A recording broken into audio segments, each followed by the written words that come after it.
नमस्कार दर्शकवृन्द, हार्दिक स्वागत छ कार्यक्रम प्राइम संवादमा। उपस्थित छु दृष्टिवाणी धिताल। प्राइम संवादमा आज हामी नेकपाको यो विवादका बीचमा यसलाई नेपाली कांग्रेसले कसरी लिइरहेको छ लगायतका विषयमा अझ भन्नुपर्दा स्थानीय तहमा चाहिँ नेपाली कांग्रेस आफै पनि माथि उठ्न नसकेको र केन्द्र निहित भएर आफ्ना क्रियाकलापहरू अगाडि बढाइरहेको छ। महाधिवेशनको चट्टारो त्यस्तै छ। कोरोनाको कहरमा हामी जुधिरहेका छौं। खासै जनप्रतिनिधिहरूले चाहिँ राम्रो भूमिका निर्वाह गर्न सकेका छैनन् भन्ने खालको एउटा आक्षेप जनसमुदायबाट लागिरहेको छ। यही पेरिफेरीमा रहेर कुराकानी गर्नेछौँ। हामीसँग आज अर्जुन जोशी हुनुहुन्छ, नेपाली कांग्रेसका नेता। स्वागत गर्छु। स्वागत छ सर। हजुर, धन्यवाद। अब यति बेला स्थानीय तहहरूमा खास गरिकन कोरोनाको संक्रमणको कहर यति धेरै बढेको छ कि काठमाडौँसम्म पनि त्यो अब आइसकेको छ। काठमाडौँमै पनि धेरै मात्रामा बढिरहेको छ। यति बेला कोरोनाको संक्रमणमा तपाईहरूको भूमिका कस्तो रहेको छ? यहाँबाट कुराकानीको सुरुवात गरौँ आजलाई। कोरोनाको विषयमा सबभन्दा बढी चिन्ता र चासो व्यक्त गर्ने नेपाली कांग्रेस नै हो।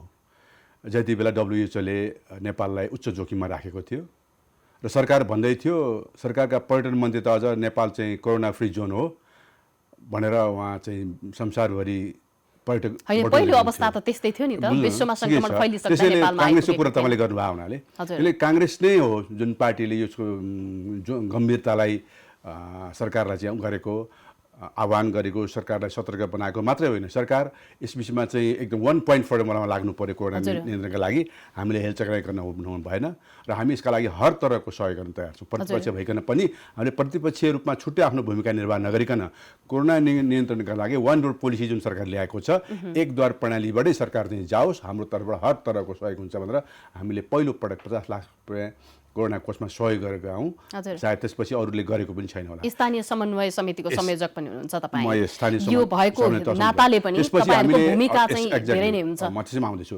त्यसै पार्टीको चाहिँ निर्देशन अनुसार मेरो विभागले पनि हामीले सबै ठाउँमा हाम्रो स्थानीय तहमा रहेका सबै जनप्रतिनिधिहरूलाई अहिले हामीले ठिक छ विकास निर्माणका कुराहरू आफ्नो ठाउँमा छँदैछ, त्यो तपाईँहरू गर्दै रहनु होला। अहिले मान्छेको जीव ज्यानको सवाल छ, कसरी बाँच्ने भन्ने कुराहरू छ। कोरोनाको फेरि कस्तो रह्यो भने जति कोरोनाबाट खतरा छ त्योभन्दा बढी मान्छेलाई आतंकित बनाइयो। त्यसैले एकातिर यसलाई आतंकित हुनबाट रोक्ने एउटा कुरा, अर्को कुरो कोरोनाका कारणले कतिले चाहिँ रोजगारीहरू गुमाइरहेको अवस्था छ, त्यसलाई चाहिँ कसरी चाहिँ राहत दिने र त्यसपछि कोरोना पश्चात पनि जुन खालको चाहिँ एउटा गम्भीर अवस्था आउँछ त्यसरी चाहिँ कसरी चाहिँ त्यसलाई रोजगारीदेखि लिएर व्यवस्थापन कसरी गर्ने र कोरोनामा केन्द्रित भएर आफ्नो बजेट निर्माण गरेर भनेर हामीले सबै स्थानीय तहलाई गरेका छौँ। र तपाईँलाई आज भनौँ, तपाईँहरूलाई पनि यसको चाहिँ जानकारी होला र अहिले सरकारले जे जति गरेको छ त्यसको भन्दा धेरै गुणा स्थानीय तहले गरेको छ। सरकारले त लकडाउन घोषणा गरिदिएको छ, बस सरकारले त कोरोनाबाट यति चाहिँ संक्रमित उति संक्रमित आँकडा दिएको छ, बस। स्थानीय तहमा मान्छेहरू संक्रमणका डरले, संक्रमण भयो भन्ने पिरले आत्महत्या गरिरहेका छन्। यसको दर हेर्ने हो भने पनि 100 दिनमा 1600 भन्दा बढी मान्छेहरूले चाहिँ आत्महत्या गरिसकेका छन्। त्यो म त्यसै भन्दैछु। त्यसले के हो भने जे गरेको छ स्थानीय तहले गरेको छ। अहिले स्थानीय तहले आफ्नो सम्पूर्ण स्रोतलाई अहिले कोरोना नियन्त्रणमा लगाएको छ, राहतमा लगाएको छ। अब तपाईँले चाहिँ जब आत्महत्याको कुरा गर्नुभयो, स्वाभाविक हो लामो समयसम्म लकडाउनमा बस्नु पर्दाखेरि तपाईँ मन सरकारको कहीँ उपस्थिति देख्नुहुन्छ?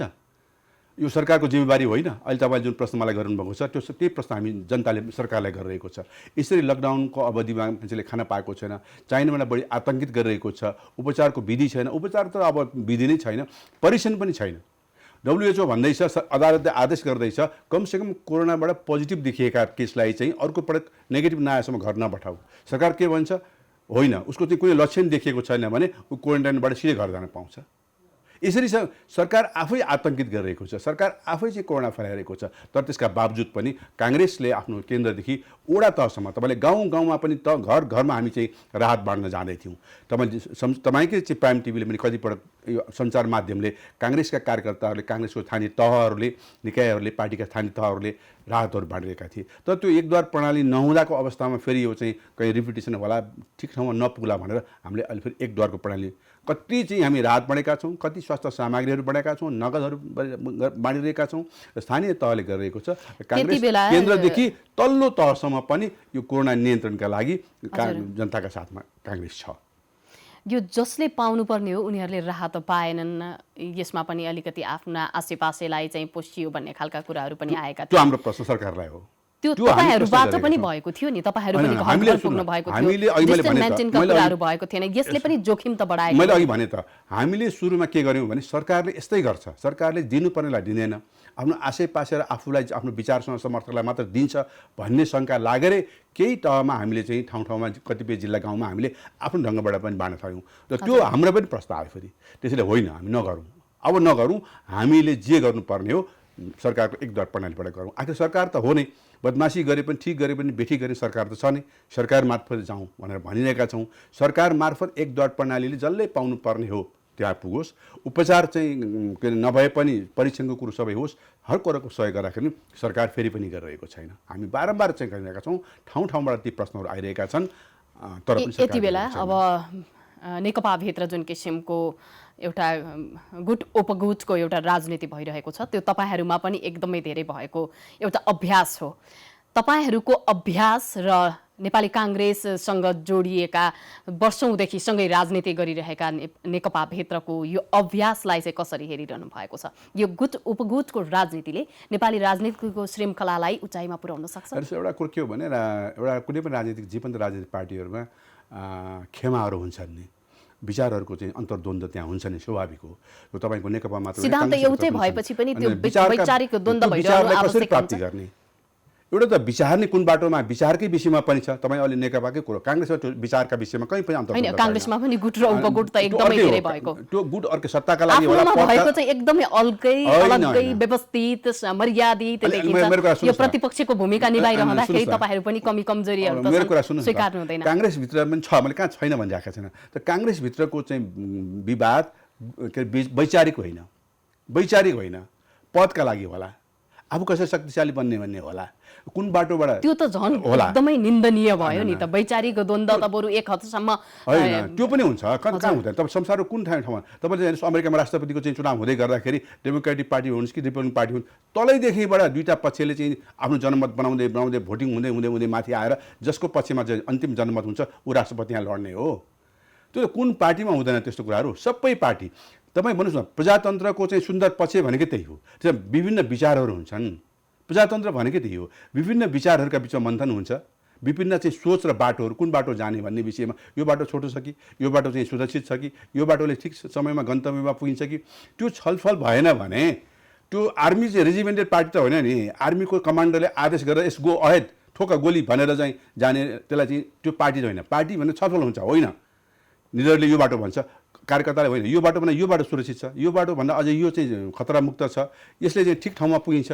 यो छलफललाई नै हामी व्यवस्थित गर्न नसकेका कारणले तपाईँले प्रश्न गरिरहनु भएको छ, आम कार्यकर्ताले प्रश्न गर्छन्, विवाद भयो, हामीले व्यवस्थित गर्न जानेनौँ, त्यति मात्रै कुरा हो, त्यो सही कुरा हो। यो अब कहिले चाहिँ सिक्ने, कहिले चाहिँ यो गृह कार्य सकिने कि एउटा फुल प्याकेज कहिले आउने? जबसम्म नेपाली कांग्रेस भन्ने जबसम्म पार्टीहरू रहन्छन्, जबसम्म प्रजातन्त्रको अभ्यास सही ढङ्गले हुन्छ, जबसम्म पार्टीहरू यो संसारमा रहिरहन्छन्, तबसम्म यो अभ्यास भइरहन्छन्।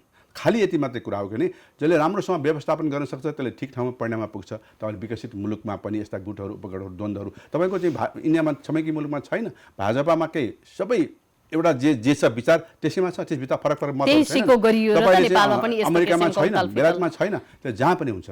जहाँ प्रजातन्त्र छ त्यहाँ फरक मत हुन्छन्, साम्यवादमा कम्युनिजममा हुँदैनन्। यति कुरो तपाईँलाई म चाहिँ जानकारी गराउँ, कम्युनिजममा साम्यवादमा अधिनायकवादमा फरक फरक विचारहरू हुँदैनन्। आदेश गर्ने हो, आदेश मान्ने हो, तर प्रजातन्त्रमा रहिरहन्छ। हजुर, नेपालमा अब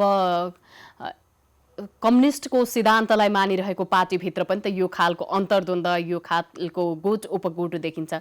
अब हेर्नु, कम्युनिस्ट भन्नाले अब नेपालको कम्युनिस्टलाई तपाईँले कुन रूपमा मान्ने हो? यो फेरि अहिले उहाँहरू चाहिँ पछिल्लो अवस्थामा हामीले पनि के चाहिँ उहाँहरूलाई शङ्काको लाभ के दिन्छौँ भने उहाँहरू प्रजातान्त्रिक बाटोमा, लोकतान्त्रिक बाटोमा आउनुभएको छ। खास गरी 46 सालपछि मदन भण्डारीको चाहिँ पछि नेकपा एमाले, तत्कालीन एमाले र 62-63 पछिको आन्दोलनपछि अहिलेको चाहिँ तत्कालीन चाहिँ माओवादी, उहाँहरू पनि एउटा प्रजातान्त्रिक उसमा चाहिँ आएको अवस्था हो। तर उहाँलाई समस्या के छ भने अहिले तपाईँले देख्नुभएको छ, अहिले सुरुमा तपाईँ प्रश्न गर्दै हुनुहुन्थ्यो, आफै कता कता पुग्नुभयो। अहिले नेकपाभित्रको जुन द्वन्द्व चाहिँ गम्भीरतापूर्वक आएको छ। पल पलमा तपाईँसँग यहाँ मैले अन्तर्वाद दिएर बाहिर निस्कँदाखेरि अरू कुनै नयाँ खबर आउँछ कि त्यस्तो खालको पल पलको चाहिँ नयाँ चाहिँ यस्तो फास्ट चाहिँ डेभलपमेन्ट भइरहेछ। त्यो खालको चाहिँ सङ्कट नेकपाभित्र किन आयो भने उहाँहरूले व्यवस्थित गर्न सक्नुभएको छैन। प्रजातान्त्रिक पद्धतिमा कसरी हिँड्ने कसरी जान्ने भन्ने कुरा जान्नु भएन। त्यो शैली हो। तपाईँले चाहिँ भन्नुहोस् न, प्रधानमन्त्रीले आफ्नो दललाई जानकारी नगराइकन, अर्को अध्यक्षलाई जानकारी नगराइकन, संसद स्थगित गर्ने कुरो संसदको सभामुखलाई जानकारी नगराइकन, प्रतिपक्षसँग सल्लाह नगरिकन उहाँले संसद हठात चाहिँ अन्त्य गरिदिनु भयो। यही हो चाहिँ अधिनायकवाद भनेको। अधिनायकवादको शैली हो। उहाँहरू प्रजातान्त्रिक पद्धतिमा लोकतान्त्रिक पद्धतिमा आउनुभएको छ, अभ्यास गरिरहनु भएको छ, तर जो ओरिएन्टेसन छ, जो संस्कार छ, जसरी उहाँहरू ट्रेन के अरे यो प्रशिक्षित हुनुभएको छ यो चाहिँ कम्युनिजम सिद्धान्तबाट, त्यसैको परिणाम हो उहाँहरू चाहिँ व्यापक छलफल नगरिकन बहुमत अपमत अथवा बहुमतका आधारमा चाहिँ उहाँहरू कोही पनि निर्णय तयार हुनुहुन्न। हामीले बाहिरबाट बुझ्या हो, लडाइँ त उहाँहरूको बिचको हो, तर हाम्रै बाहिरबाट बुझ्दाखेरि एउटा पक्षसँग बहुमत छ, अल्पमत पक्ष निर्णय गर्दैछ, त्यो प्रजातन्त्रमा चल्दैन। त्यसैले कम्युनिजम भनेको अहिले उहाँहरू हामी पनि उहाँहरूलाई अभ्यस्त गर्न चाहन्छौँ, उहाँहरूको सहयोगी बन्न चाहन्छौँ, ताकि यो मुलुकमा चाहिँ कम्युनिजम नेपाली जनताले थाम्दैन। नेपालमा कम्युनिजमका लागि नेपाली जनताले मत हालेका पनि होइनन्। तपाईँलाई 2/3 मत हालेको जो कम्युनिजमलाई हाले होइन, तपाईँलाई म चाहिँ स्पष्ट पारौँ, त्यो चाहिँ के भने लामो समयसम्म यो मुलुकमा अस्थिरता भयो। अहिले तपाईँले भनेका प्रश्नहरू चाहिँ गुटका कारणले जनताहरू आजित भए। अब यो मुलुकमा एउटा स्थिरता चाहिन्छ, स्थिर सरकार आवश्यक छ। हैन, त्यसैका लागि जनताले विश्वास त गरेको हो नि त। हो त, म त्यही त भन्दैछु त। त्यही स्थिर सरकारका लागि जनताले विश्वास दिएको हो। त्यस्तै त्यो स्थिर सरकार नारा दिएर ओलीजी प्रधानमन्त्री बन्नुभएको हो। तर उहाँले स्थिर सरकारको नारा दिएर आफू सरकारमा आउनुभयो। सबभन्दा अस्थिर बनाउनु भयो नेपालको राजनीतिलाई, सबभन्दा अस्थिर बनाउनु भयो। आजभन्दा 3-4 महिना सायद वैशाखतिर होला यो दल फुटाउने चाहिँ उहाँले चाहिँ विधेयक ल्याउनु भयो। के जरुरी थियो उहाँलाई चाहिँ दल फुटाउनलाई? आफू 2/3 छ, सामान्य बहुमत भए सरकारबाट पुग्छ।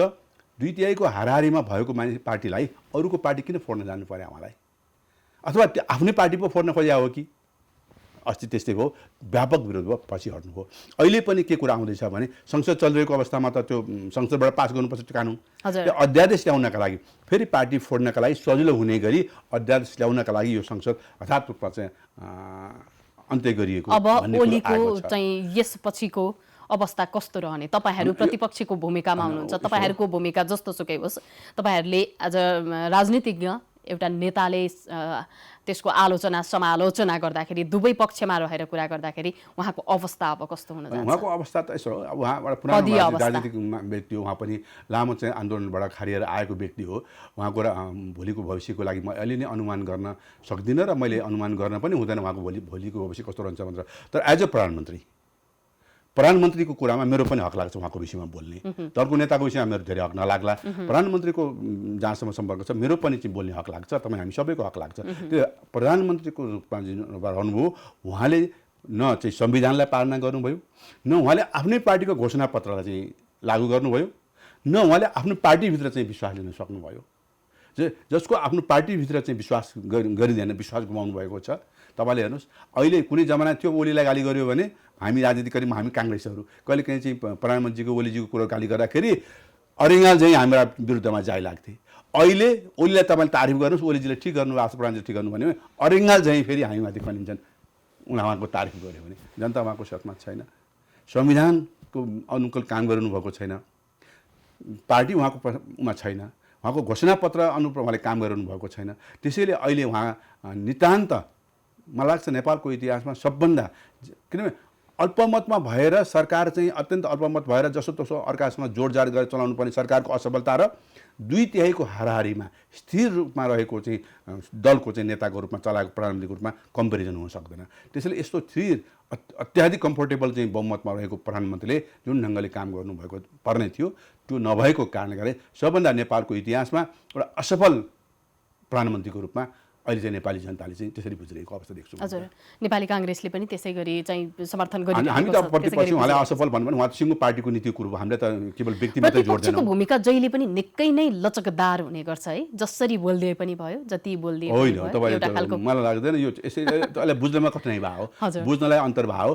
प्रतिपक्षको भूमिका भनेको तपाईँले चाहिँ जनताले बुझेको संविधानले व्यवस्था गरेको भनेको सरकारले गरेका काम कारबाहीलाई निगरानी गर्ने हो। ठिक गरेका छ भने कतिपय ठाउँमा रचना जस्तो कतिपय ठाउँमा हामीले चाहिँ समर्थन गरेका छौँ। अस्ति भर्खर तपाईँले सीमाको कुरा आएन, सरकारले प्रस्ताव ल्यायो, हामीले त चाहिँ एक स्वरले बरु त्यही पार्टीभित्रमा निर्णय भयो भने थाहा भएन, हामीले त एक मतलब केन्द्रीय समितिको तर्फबाट हामीले चाहिँ एक स्वरले प्रस्ताव पारित गऱ्यौँ त। त्यसैले जनजीविकाको सवाल आउँछ, प्रजातन्त्रका कुराहरू आउँछ, त्यति बेला हामी चाहिँ सरकारको साथमा रहन्छौँ। सीमा विवादको कुराको के हुन्छ सर? अब सीमा त अब हामीले अब चाहिँ के हुन्छ भन्ने कुरो हामी पनि सरकारलाई प्रश्न गर्दैछौँ। नेपाली जनताले एक ढिक्का भएर, जसतिर फर्केका चाहिँ पार्टीहरू एक ढिक्का भएर यो चाहिँ भूमि फिर्ता गर्नुपर्छ भनेर हामी समर्थन गऱ्यौँ, सर्वसम्मत रूपमा पास भयो। अब सरकारले पहल गर्ने कि नगर्ने, खालि चाहिँ एउटा नारा ल्यायो, ल आफूलाई चाहिँ पपुलर देखाउनका लागि चाहिँ हामी चाहिँ भूमिमाथिको चाहिँ संविधानमा जारी गऱ्यौँ, नक्सा चाहिँ यो चाहिँ जारी गऱ्यौँ, पुग्यो? होइन। नेपाली जनता चाहन्छन् कि भूमि नै फिर्ता हुनुपर्छ। खै यसले प्रयत्न गरेको, खै प्रयास गरेको? प्रयास गर्नका लागि कूटनीतिक रूपमा संवाद गर्ने हो कि विभिन्न तहबाट औपचारिक तहबाट गर्ने हो कि अनौपचारिक संवादहरू गर्ने हो कि? र हामीलाई जानकारी भएसम्म यो सरकार कति पनि गम्भीर छैन। वार्ताका लागि प्रस्ताव पठाएको कुराहरू गर्नुहुन्छ, र वार्तालाई प्रस्ताव पठाउनुको अर्थ त्यो वार्तालाई फलोअप गर्नु पर्यो। त्यो वार्तालाई परिणाममुखी बनाउनका लागि चाहिँ निरन्तर अभ्यास। हामी कार्यक्रमको अन्त्यतिर आइसकेका छौँ। यति बेला सरकार असफल छ भनेर यत्र तत्र भनिरहेको छ, प्रतिपक्षको भूमिका निर्वाह गरिरहेको नेपाली काङ्ग्रेसले पनि भनिरहेको छ, अरूले पनि भनिरहेको छ। तथापि सरकारले गरेका सफल र राम्रा कामहरूको उदाहरणीय एउटा खालको चर्चा पनि हुने गरेको छ। यस बीचमा अब नेपाली काङ्ग्रेस आफै पनि कुन काम चर्चामा छ? सरकारले गरेका धेरै कामहरू राम्रा छन्। यो विषय यो यति बेला महाधिवेशनको चर्चामा चाहिँ हामीले गर्नुपर्ने छ। तपाईहरू आफ्नो महाधिवेशन गर्न नसकेर निकै नै पछाडि परेको अवस्था भइराखेको छ। हाम्रो माझ हुन्छ, तर अब के भने तपाईँको परिस्थिति हुन्छ। अहिले जुन अवस्था छ हाम्रो अहिलेको चाहिँ म केन्द्रीय समिति सदस्य, अस्ति मात्रै हामी बैठकमा भाग लिएर आएका थियौँ। हामीले पहिला पनि यो फागुनको 7 देखि 10 गतेसम्म चाहिँ हामीले महाधिवेशनको चाहिँ तिथि तय गरेका हौँ। तर बिचमा चाहिँ चैतभित्रमा हामीले क्रियाशील सदस्यको चाहिँ सबै काम रिन्यू गर्न सक्ने भनेको थियौँ। तर कोरोनाका कारणले 25 जनाभन्दा जमाउन नसक्ने, कोरोनाको चाहिँ जुन भयावहको स्थिति थियो त्यो स्थितिले गर्दाखेरि हामीले चाहिँ अहिले चाहिँ यसलाई रोकेका छौँ र अहिले हामी छलफलमा छौँ। 21 गतिको बैठक हामीले चाहिँ यो अधिवेशन कहिले हुन्छ? अब अहिलेको चाहिँ के भने यो कोरोनाका कारणले पनि हाम्रो अधिवेशन अलिकति प्रभावित पार्छ कि भन्ने हामीलाई एउटा चिन्ता हो। अब हामी चाहिँ जिल्लाका साथीहरूसँग पनि हामी बुझ्दैछौँ, केही चाहिँ हाम्रा प्राविधिक कामहरू छन्। त्यसैले अस्तिको बैठकमा पनि छलफल सकभर यो इन्टरनेटको यो ग्लोबलाइजेसनको समयमा पनि हामी समन्वय गर्न पाएनौँ, हामी चाहिँ एकत्रित हुन पाएनौँ भन्ने खालको भूमिका पनि रहन्छ र? रहन्छ, किन रहँदैन? हामी जिल्लामा जिम्मेवारी दिएका हुन्छौँ। जिल्लाको जिम्मेवारी सबै चाहिँ ठाउँबाट आइसकेपछि जस्तो हाम्रो समायोजनको कुरो छ। पहिलाको चाहिँ विधान र अहिलेको विधान फरक छ। त्यो अनुसार हामी 77 जिल्लामा समायोजन हुनु जरुरी छ। 51 चाहिँ जिल्लामा मात्रै समायोजन भएको छ, 26 जिल्लामा समायोजन भएको छैन। अब छ त, किन तपाईँले भने जस्तो सूचना छ 26 जिल्लामा चाहिँ समायोजन भएको छैन, सबै प्रविधि अहिले छ, तर जिल्लाबाट काम भएको छैन, क्षेत्रबाट काम भएको छैन। त्यहाँ पनि केही प्राविधिक समस्याहरू होला, त्यो भएर त्यो जिल्ला र क्षेत्रले अधिवेशन जहाँ गर्ने हो त्यही समायोजन भएको छैन भने कसले हो क्रियाशील सदस्य बाँड्ने, कसको अध्यक्षतामा बैठक बस्ने, यी सबै समस्याहरू छन् नि। त्यो जिल्लाबाट क्षेत्रबाट ती कुराहरू नआएका कारणले हो। त्यसले केन्द्रको समस्या होइन, जिल्लाबाट समायोजन नभएकोले 26वटा जिल्लामा समायोजन नभएपछि त्यहाँ चाहिँ क्रियाशील सदस्य गएको छैन। अनि 26वटा जिल्लालाई बाहेक राखेर अधिवेशन गर्न सक्दैनौँ। यस्ता केही प्राविधिक समस्याहरू छन्, तर पनि यी सबैलाई चाहिँ मिलाएर अहिले आएको कार्यतालिका अनुसार यो असारभित्रमा हामी समायोजन गरिसक्ने भनेर विभिन्न चरणका विभिन्न कार्यक्रमहरू राखेर फेरि फाउनलाई चाहिँ तय गरेका छौँ। तर यो कोरोनाका कारणले अलिकति व्यवहारिक सम्भव हुँदैन कि काङ्ग्रेस जस्तो महाधिवेशन पनि छ। अहिले चाहिँ करिब 5-6 लाख चाहिँ क्रियाशील सदस्य हुनुहुन्छ, अरू 2-3 लाख रुपियाँ हामी 2-3 लाख सदस्य थपिनु हुनुहुन्छ। क्रियाशील सदस्य भनेको कुनै पनि पार्टीको अधिवेशनका लागि चाहिँ मूल तत्त्व हो, त्यसमा अलिकति समस्याहरू हुन्छन्।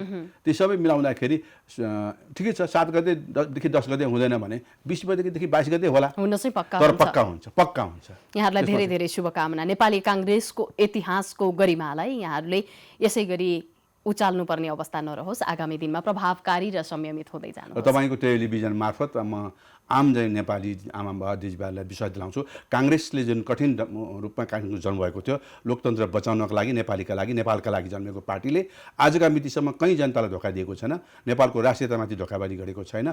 भोलिका दिनमा पनि जहिले सङ्कट पर्छ, काङ्ग्रेस नेपाली जनताका साथमा, प्रजातन्त्रको साथमा, प्रजातन्त्र बचाउनका लागि निरन्तर रूपमा रहन्छ। हाम्रा आफ्ना कमी कमजोरीका कारणले घाटा हामीलाई भएको होला, तर काङ्ग्रेसको विचार, काङ्ग्रेस पार्टी जनताका साथमा, मुलुकका साथमा, लोकतन्त्रको साथमा सधैँ रहन्छ। यो कुरो तपाईँलाई धन्यवाद। दर्शकवृन्द, हामीले आज कुराकानी गर्यौं नेपाली कांग्रेसको भूमिका र उहाँहरूको महाधिवेशन केन्द्रित एजेन्डाहरू के कसरी अगाडि बढिरहेका छन्, सँगसँगै स्थानीय तहमा चाहिँ कोरोनाको प्रभाव र यसले पारेको प्रभावसँगै नेपाली कांग्रेसको भूमिकाका विषयमा कार्यक्रम आजलाई सकिएको छ। बिदा दिनुहोस्, नमस्कार।